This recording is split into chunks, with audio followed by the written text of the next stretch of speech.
Oke, kembali lagi di tutorial YouTube-nya Optimax.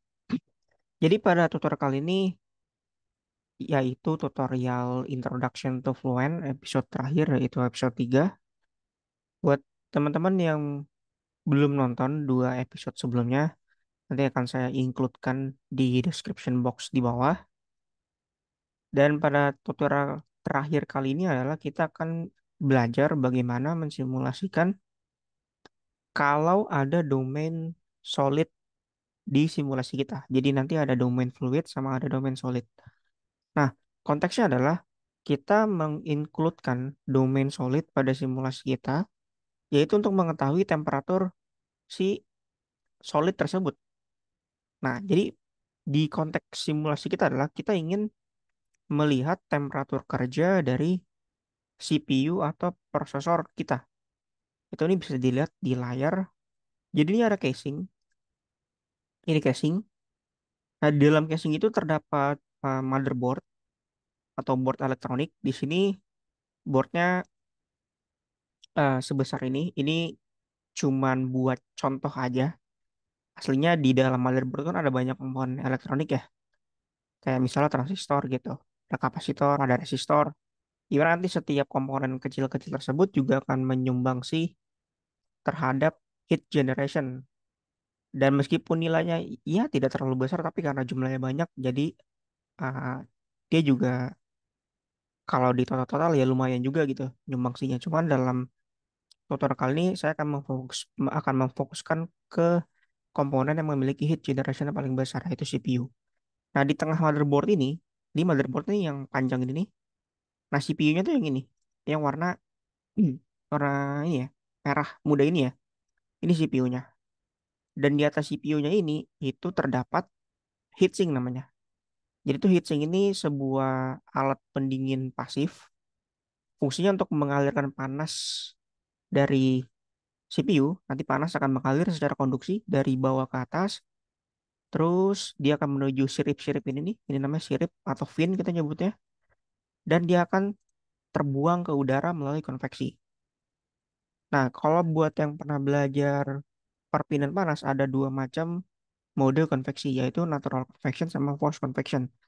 Kalau natural convection, yaitu panas di permukaan benda kita, dia hilang secara natural. Natural di sini adalah si udara panas itu berpindah karena ada perbedaan massa jenis. Udara ketika massa jenisnya kecil, dia akan mengapung. Kalau massa jenisnya berat, dia akan turun gitu. Itu alasan kenapa AC itu ditaruh di atas. Karena uh, biar udara yang dingin itu dia mengalir ke bawah, ke ruangan kita, ke kasur kita, ke orang kita gitu. Nah, terus yang kedua yaitu yang force convection. Jadi panas itu terbawa akibat udara yang memiliki kecepatan. Artinya udara ini didorong menggunakan fan atau menggunakan kompresor seperti itu, atau menggunakan blower. Jadi udaranya didorong paksa gitu melalui suatu um, turbo machinery gitu ya. Kayak fan tadi atau blower gitu. Nah, nanti kita akan memberikan fan di sini, kita akan menggambarkan fan di depan heatsink kita. Nanti si fan itu dia akan menyemburkan udara ke celah kisi-kisi finnya ini. Sehingga nanti kita akan menggunakan coolingnya ini secara force convection. Oke, pertama-tama kita akan menggambar domainnya terlebih dahulu. Nah, kita review lagi di dua episode sebelumnya, saya sudah menunjukkan bagaimana kita membuat domain menggunakan enclosure dan menggunakan volume extract. Nah, sebenarnya ada satu cara membuat domain lagi, yaitu cara manual. Nah, teman-teman hanya perlu ingat kata kuncinya yaitu, nah, ini kan kasusnya internal flow sebenarnya ya, karena kan dilingkupi sama casing ya. Berarti ini termasuk internal flow. Nah, ingat aja kalau si fluid itu dia mengikuti wadahnya gitu. Sebenarnya to be exact ini campuran internal flow sama external flow sih. Kalau bagi casing ini merupakan internal flow. Tapi bagi si heatsink dan bagi si CPU ini merupakan external flow. Karena nanti harus kita kurangin antara domain udara dengan si domain heatsink ini. Oke, biar nggak bingung, lebih baik saya tunjukkan aja. Oke, jadi kita akan pakai cara manual. Jadi kita akan menggambar domainnya secara manual tanpa menggunakan volume extract dan enclosure. Ini merupakan cara alternatif. eh, Pada prakteknya sebenarnya bisa saja teman-teman menggabungkan antara cara manual dengan cara semi otomatis, yaitu volume extract dan enclosure. Oke, pertama kita gambar dulu. Nah, di sini sudah kebayang bahwa nanti bentuk udaranya itu dia akan berbentuk balok. Jadi ini akan saya mulai sketch.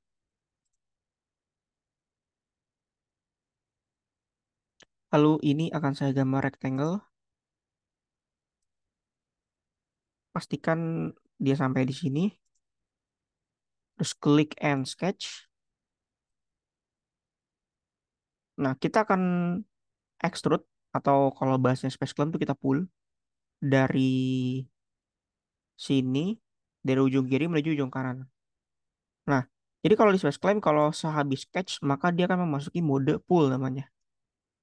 Itu si surface-nya ini nih akan berubah jadi tiga dimensi nanti. Nah, kita pilih dulu permukaan nih, klik. Ini yang mau kita pull atau mau kita extrude. Dan pastikan nih jangan di no merge. Karena kalau di merge nanti dia jadi nyatu semua. Kita kan pengen ada domain fluid, ada domain solid. Makanya ini di no merge. Nah, terus ini biar gampang ini kita pakai yang up to. Jadi kita akan mengekstrud sampai ke ujung sini. Seperti itu. Tekan escape. Nah, ini hasil extrude-nya ini saya rename menjadi fluid. Lalu klik kanan, saya buat transparan. Nah, sejujurnya yang casing ini nggak perlu karena kita nggak interest apapun terhadap casing dan kita juga nggak peduli juga sih temperatur casingnya berapa. Jadi ini bisa disuppress terus di hide. Nah, ini kalau saya cek melalui section view, yaitu ini section view, saya pilih dari sini, lalu saya tarik, saya dorong ya ke arah kiri. Nah, ini kalau saya hide yang CPU ataupun yang board, sorry, CPU atau heatsink, maka dia belum ke belum ke subtract gitu ya, belum dikurangin. Beda dengan enclosure. Kalau enclosure dia otomatis akan mengurangi.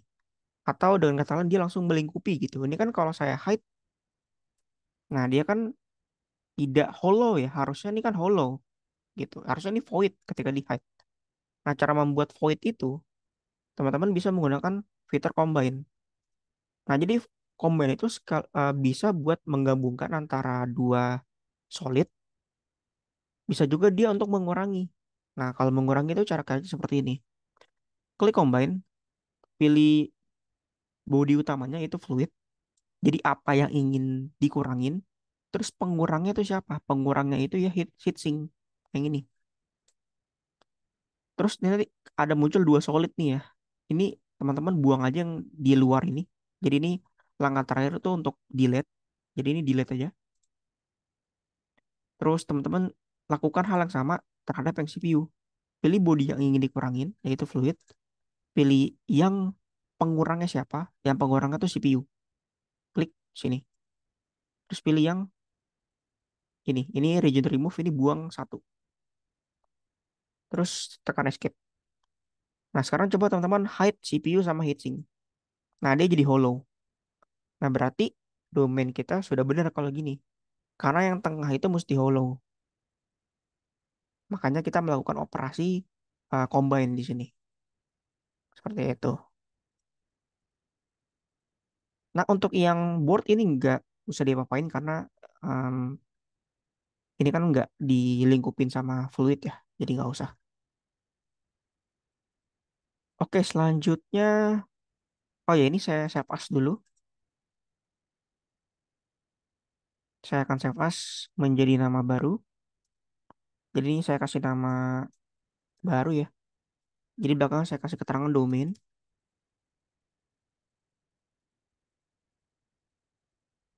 Dan setelah itu kita akan membuat fan. Nah, di sini kita nggak akan menggambar fan yang ada bilahnya, ada casing, nggak seperti itu. Dalam simulasi CFD, fan itu dapat disederhanakan menggunakan permukaan doang. Jadi teman-teman tinggal menggambar lingkaran fan-nya berapa, misalnya 10 cm gitu, tergantung teman-teman pakai fan berapa ukurannya. Terus tinggal teman-teman gambar permukaannya. Nah, nanti di permukaan tersebut, waktu di Fluent, waktu di setup, itu tinggal kita beri namanya fan karakteristik. Ada namanya fan performance karakteristik curve. Itu nanti akan saya jelaskan di waktu mau masuk setup. Jadi di sini teman-teman hanya perlu menggambar berapa diameter fan-nya, cukup menggambar lingkaran, terus itu bentuknya surface seperti itu. Nah, jadi seperti ini, kita akan menggambar fan-nya, dan untuk posisi fan-nya ini kan saya taruh di depan. Saya akan bikin plan dulu sebagai sketch plan, taruh di sini, terus saya move. Ini move-nya ya kira-kira aja, nggak usah eksak banget gitu. Taruh di sini ya boleh. Terus saya masuk sketch lagi. Saya sketch di sini, klik kiri. Nah, di sini teman-teman tinggal gambar lingkaran doang. Terus tinggal dikasih diameter.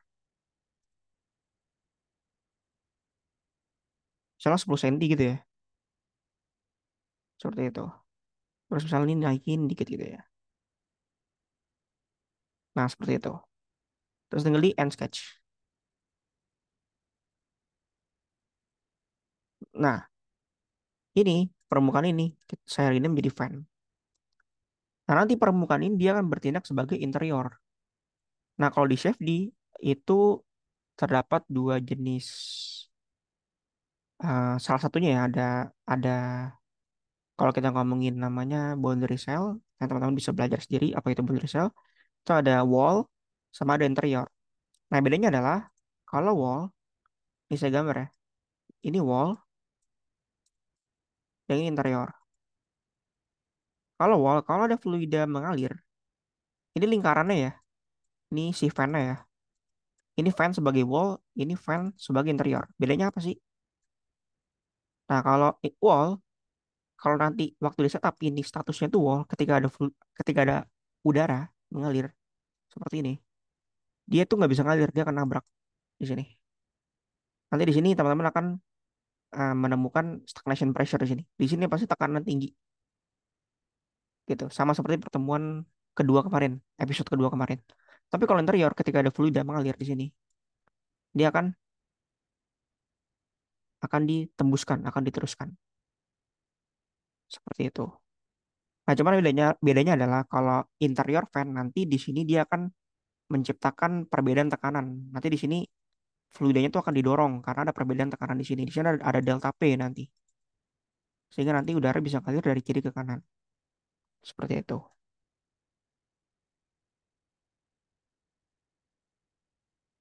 Oke. Setelah itu kita kan naming selection. Nah, untuk sekeliling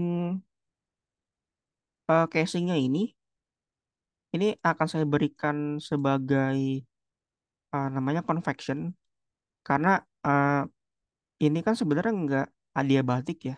Kalau adiabatik kan too good to be true ya, kan tidak ada yang perfectly adiabatik ya. Jadi ini akan saya kasih convection yang ini, eh, kasih natural convection aja gitu, nilai H-nya tuh 5 sebagai heat loss gitu. Jadi biar nggak ideal-ideal banget simulasinya. Jadi ini saya kasih convection wall namanya. Yang depan ini akan saya beri namanya pressure inlet. Terus ini saya beri namanya yang belakang namanya outlet. Karena ini otomatis pressure outlet. Terus ini klik kanan saya hide dulu. Nah, yang ini permukaannya. Ini saya kasih nama fan. Biar otomatis dia akan kedetek interior fan. Seperti itu. Terus saya save. Nah, karena terdapat dua jenis, dua atau lebih domain, maka kita perlu melakukan namanya share topologi. Nah, share topologi bisa teman-teman akses di Workbench, klik share. Nah, share topologi ini berfungsi untuk menyatukan nodes antara domain satu ke domain dua gitu. Jadi gampangnya atau dengan kata lain biar mesh-nya tuh nyambung. Sehingga nanti perhitungan secara numeriknya menjadi lancar. Oke, ini klik OK. Saya save. Lalu saya coba cek ulang. Naming selection udah, domain sudah.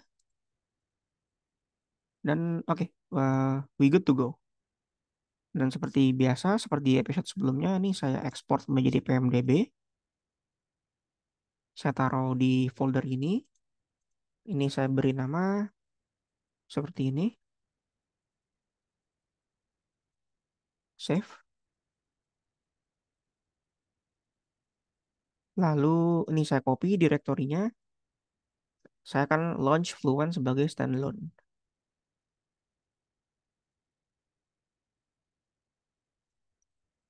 Ini saya copy direktorinya.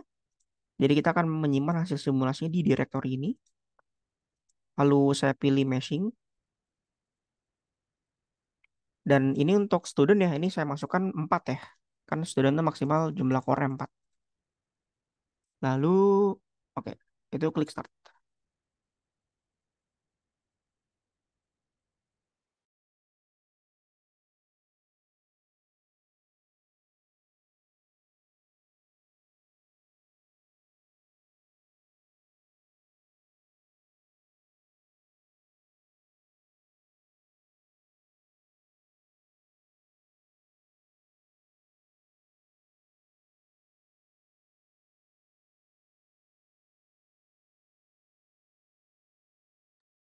Oke, ini akan saya import .pmdb-nya tadi.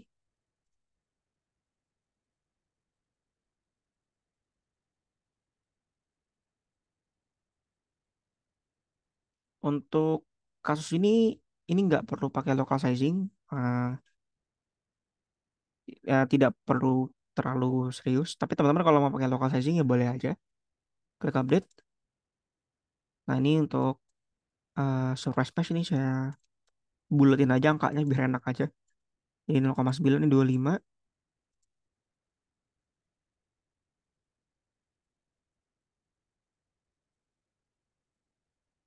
Nah, bedanya adalah di sini teman-teman pilih yang tipe geometrinya itu yang ketiga. Karena ada fluid sama solid domain. Klik describe geometri. Nah, nama-nama yang tadi, ini kayak fan. Dia otomatis akan kedetek fan. Terus nih outlet, dia pressure outlet benar. Ini pressure inlet, dia pressure inlet. Oke, jadi udah benar. Klik update boundaries. Ini berapakah jumlah fluid domainnya atau fluid regionnya? Jumlahnya satu, yaitu udara. Iya, satu benar. Nah, di sini teman-teman akan diminta untuk mencek kembali apakah antara nama dengan region type-nya sudah benar. Jadi tinggal dicek aja ya kalau fluid-fluid, ini kalau solid-solid. Seperti itu. Makanya saran saya ketika melakukan pre-processing di space claim itu teman-teman memberikan nama yang benar di komponen maupun di solid ininya. Seperti itu. Klik update region. Di sini saya akan pakai boundary layer dan boundary layer itu akan tercipta di semua wall. Ini saya pakai default aja. Di sini saya akan pakai polyhedral. Kita langsung generate aja. Kita pakai settingan yang basic.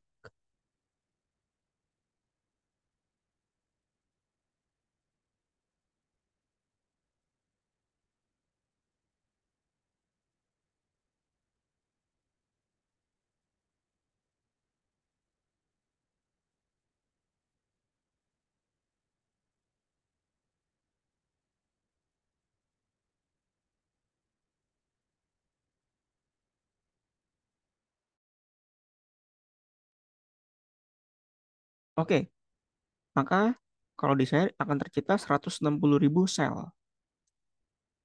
Oke, ini saya akan write mesh-nya. Akan saya simpan mesh-nya. Klik OK.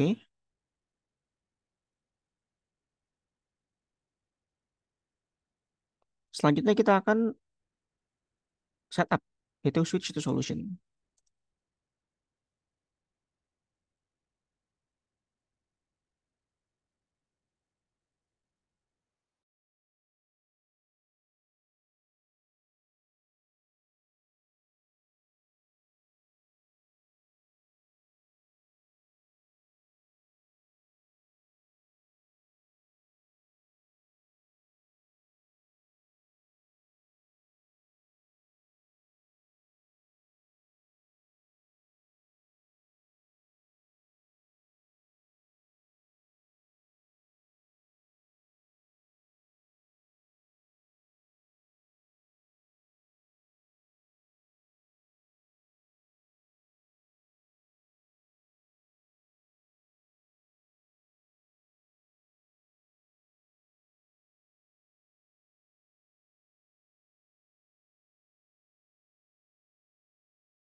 Oke, karena ini berkaitan dengan temperatur, ini satuannya saya rubah menjadi Celcius.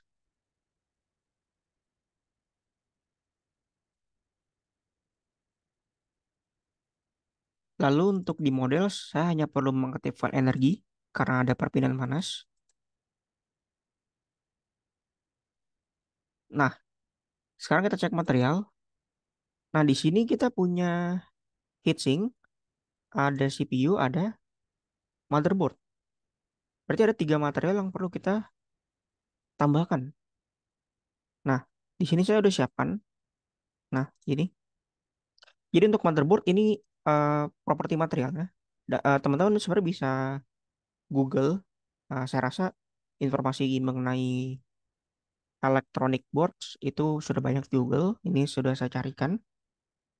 Jadi ini tinggal diikutin aja. Ini tinggal di pause. Terus teman-teman catat dulu. Dan untuk CPU, ini propertinya. Dan untuk copper atau tembaga, ini nanti akan taruh di heatsink. Ini bisa kita ambil di Fluent.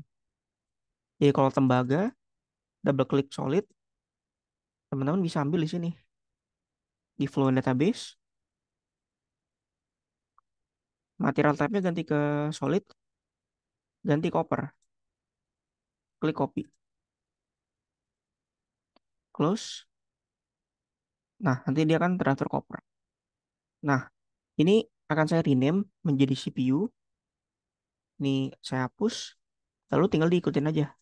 Jadi CPU itu dia density-nya 1900, CP-nya itu 795, thermal conductivity-nya 10. Terus di change, ini jangan ditimpa, di no aja. Lalu tadi board,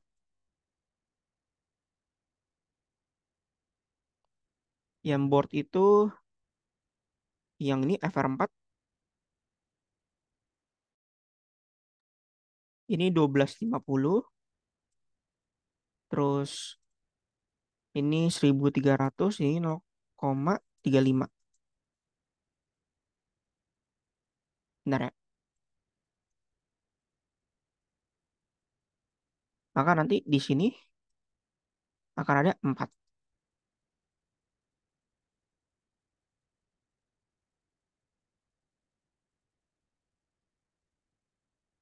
Setelah itu ke cell zone condition. Nah, ini kita akan assign satu persatu. Kalau untuk board, ini kasih nama yang board, apply. Yang heatsink, ini kita akan ganti menjadi copper karena dia lebih konduktif. Klik apply. Nah, yang CPU, ini ya kita ganti jadi CPU, tapi kita kasih source term. Nah, jadi source term ini berfungsi untuk memberikan heat load. Nah, tapi heat load di sini itu dia sifatnya volumetric heat load. Jadi watt heat per satuan volume gitu. Nah, ini udah saya siapin. Nah, di sini misal teman-teman punya heat load 100 watt ya, let's say.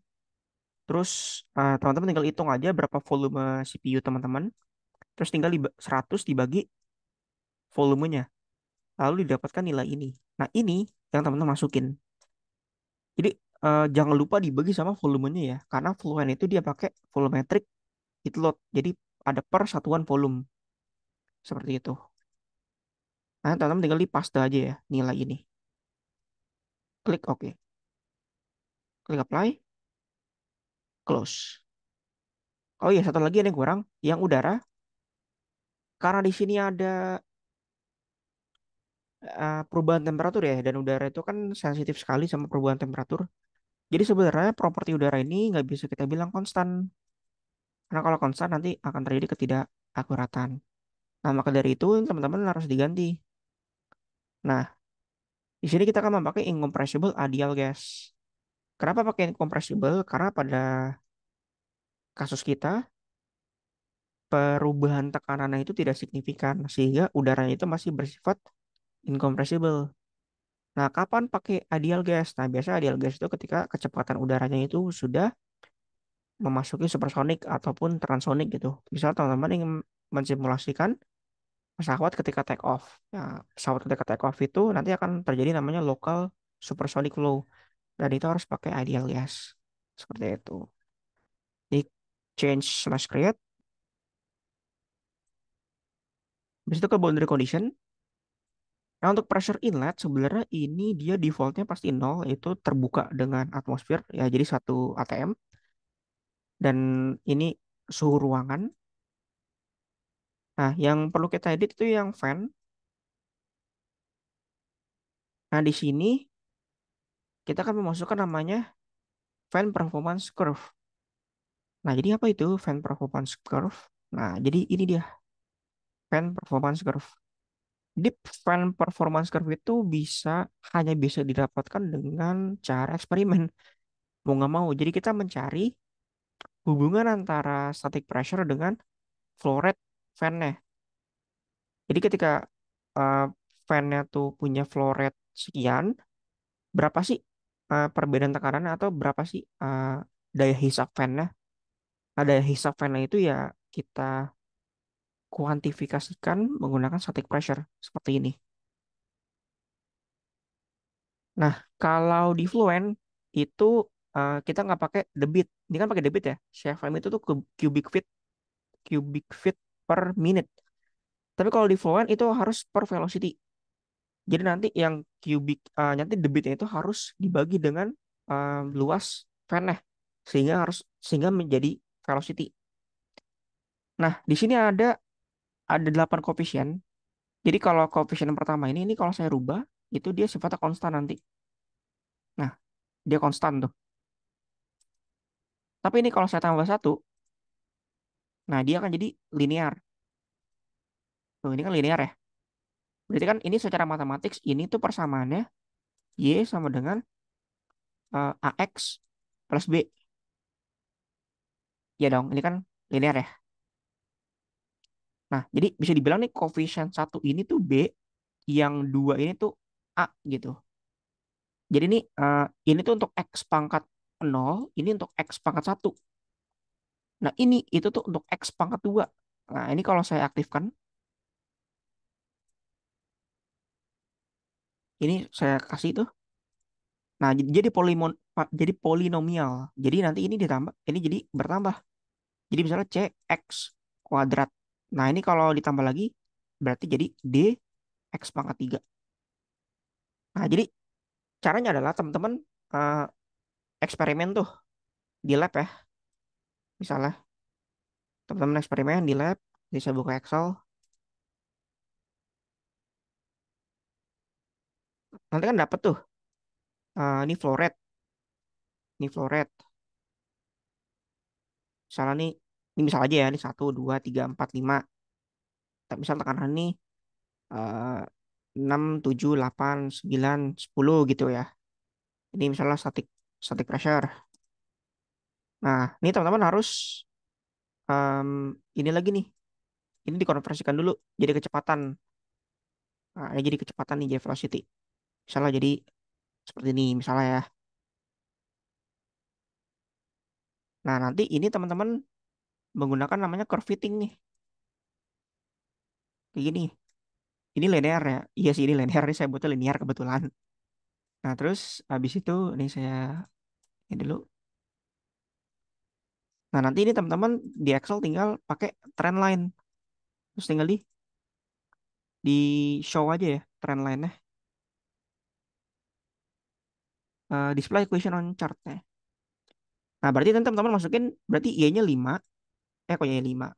Ininya 5 di sini. Terus ini 10. Seperti itu. Nah, ini berarti uh, fan performance curve yang teman-teman masukkan dari eksperimen, diolah ke Excel, terus dimasukin ke Fluent. Jadi seperti itu. Nah, kenapa sih kita harus pakai cara ini? Kenapa sih harus pakai fan interior? Karena cara ini memudahkan kita ketika meshing. Karena kalau teman-teman include fan di situ beneran ada blade-nya, itu akan memakan waktu sangat lama sekali ketika proses komputasi. Nah, untuk meringankan waktu komputasi, kita menggunakan fan boundary condition. dengan memasukkan fan performance graph ke dalam Fluent. Seperti itu. Tapi karena saya nggak punya datanya, ini saya anggap konstan aja ya. Jadi saya akan pakai konstan. Ini saya akan masukkan pressure jam itu 10 Pascal. Artinya ada perbedaan 10 Pascal gitu. Jadi dia kayak di sub 10 Pascal. Nah terus ini directionnya, ini dia kedetek otomatis. Ini arahnya ke X1, ke positif X ya, ke kanan berarti. Nah, nanti akan kita lihat apakah sudah benar arahnya. Nanti ini kita akan kembali lagi ke sini. Jadi ini disimpan dulu, ini saya apply dulu. Terus untuk convection, yang ada nama-nama convection, ini saya akan berikan convection, coefficient konveksi, senilai 5.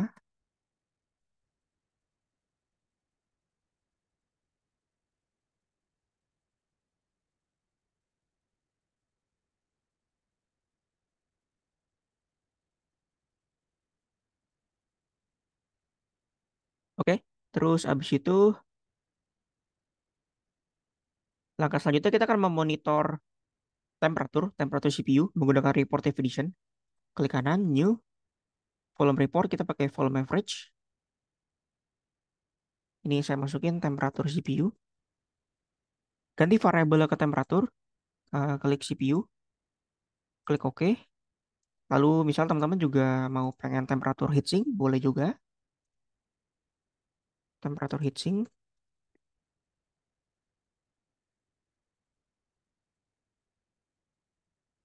Terus di initialize.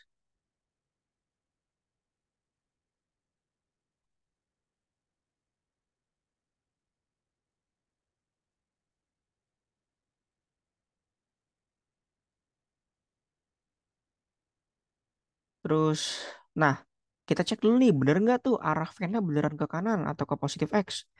Cara adalah kita tinggal pakai vektor. Kita panggil vektor, klik kanan new, terus tinggal klik di fan-nya, di internal fan nih.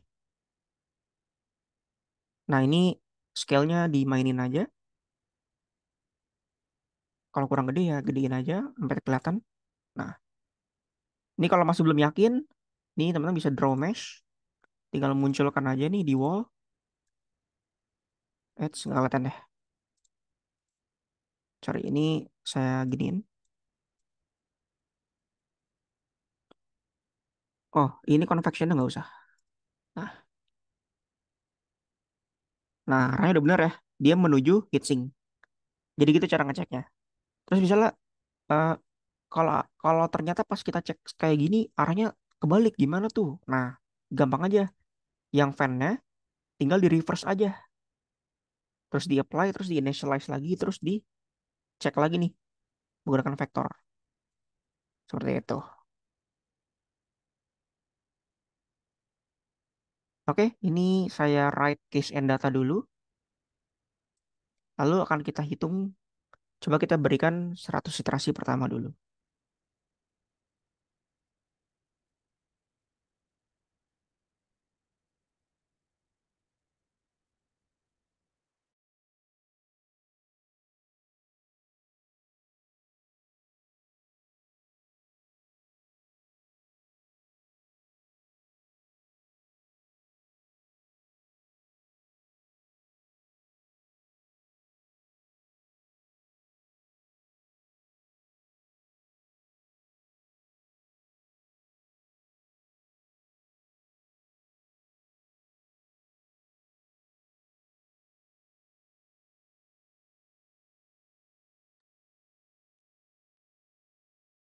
Oke, nanti sepanjang iterasi dia akan mengupdate berapa temperatur heatsink dan CPU-nya.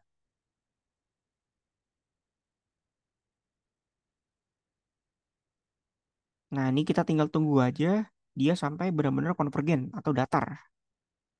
Nah, ini sepertinya dia masih naik mungkin ke angka mau ke 4, kayak bisa 40 ya mungkin ya. Nah, jadi ini tugas teman-teman sebagai chef di engineer ya.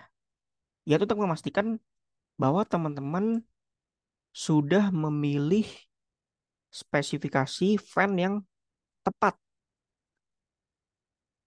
Pertama spesifikasi, kedua jumlah gitu. Apakah satu aja cukup? Nah, kayak gitu.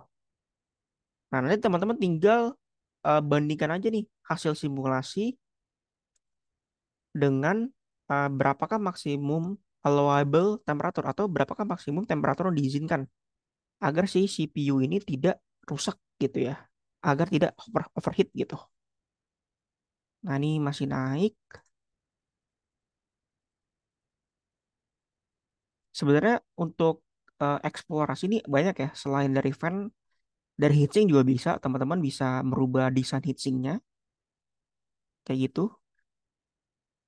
Jadi heatsink itu ada banyak-banyak, ada berbagai macam jenis dan ukuran.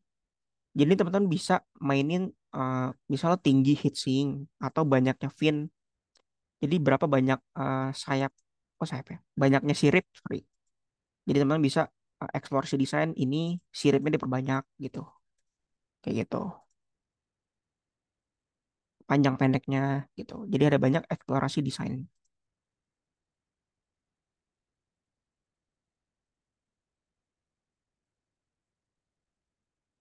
Nah, ini kayaknya CPU-nya bakal overheat ya. Ini dia temperaturnya tinggi banget ya. Tapi tergantung sih, tergantung merek ini ya, merek CPU-nya ya. Kalau kita mau ngambil ini ya, mengambil studi kasus beneran, ini kita sebenarnya kita bisa cek. Kalau CPU saya itu namanya saya lupa ya, kayak i7 apa gitu. Kita tinggal cek aja di Google misalnya. Kita ambil sampel aja ya. Misalnya prosesor Intel i7 gitu ya, spek gitu ya. Berapa sih kira-kira em, in- temperatur kerjanya atau maksimum temperatur kerja yang diizinkan? Ini teman-teman tinggal lihat aja nih. Harusnya produsen prosesor tuh ngasih tahu. Ini contohnya kayak Intel, ini dia ngasih tahu kalau temperatur. Coba kita cari temperatur.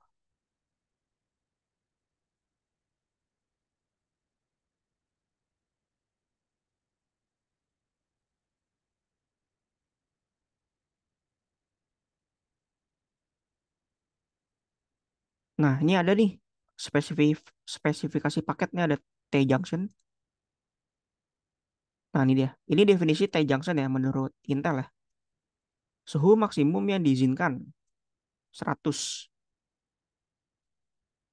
Mungkin kalau coba kita ini yang i5 gitu ya. Kita ambil sampel kedua, berapa T-junctionnya? Oh, ini 100 juga ya. Mungkin sekitar 100 ya ketika lagi maksimum load ya. Dan ini kita juga bisa lihat di spesifikasi ini berapa power yang berapa panas yang dihasilkan. Ini ada daya dasar prosesor. Nah, ini disipasi daya. Nah, berarti ini adalah itu tuh panas. Jadi ini panas yang dihasilkan gitu. Jadi ini udah satuan panas gitu. Maksimum 150. Tadi kita kerjanya di 100 ya. Ini kalau dari hasil simulasi sih masih aman ya, masih jauh dari 100. Tapi ini 50 sih udah lumayan anget di tangan gitu.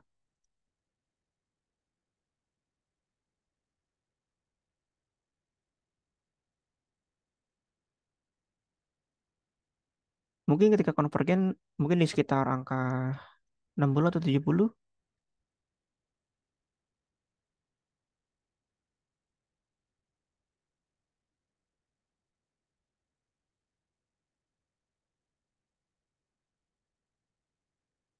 Oke, tapi ini saya stop di 100 aja. Kalau teman-teman penasaran dengan hasil konvergennya seperti apa, tinggal dilanjutin aja. Tinggal ditambahin aja gitu. 100 iterasi lagi. Tapi kalau ini itu kita lanjut ke Post Pro-nya. Ini saya akan buat mesh di sini. Saya akan bikin casingnya. Ini ada board. Nah, saya akan bikin ini.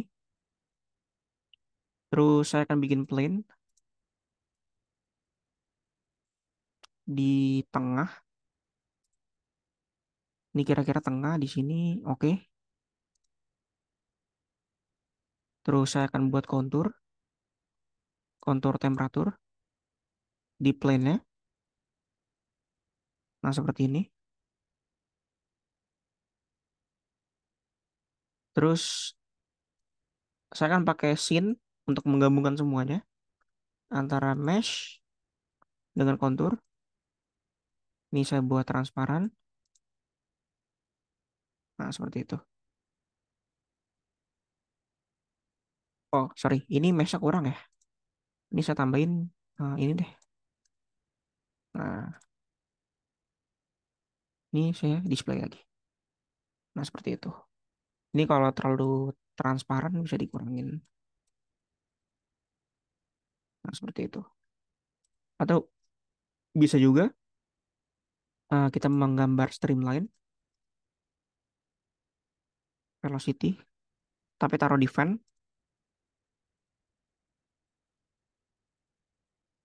Nah, seperti ini. Nah, ini bisa dikurangin supaya nggak riuh. Terus tinggal ditambahin di scene-nya.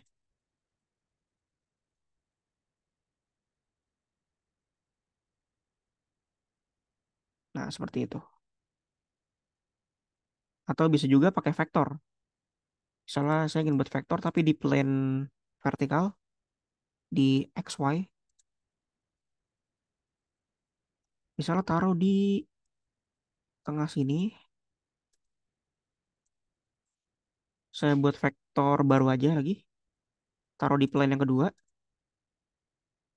Nah, ini kan riuh ya. Ini kita ke vector option. Taruh in plane, fix length, color konstan, yaitu black. Klik apply. Coba display lagi. Ini kegedean skalanya. Dikecilin. Kecilin lagi. Nah, ini bisa dikecilin lagi kalau mau. Misalnya 0,005 boleh. Nah, seperti ini. Terus tinggal ditaruh di scene lagi, tambahin vektor kedua.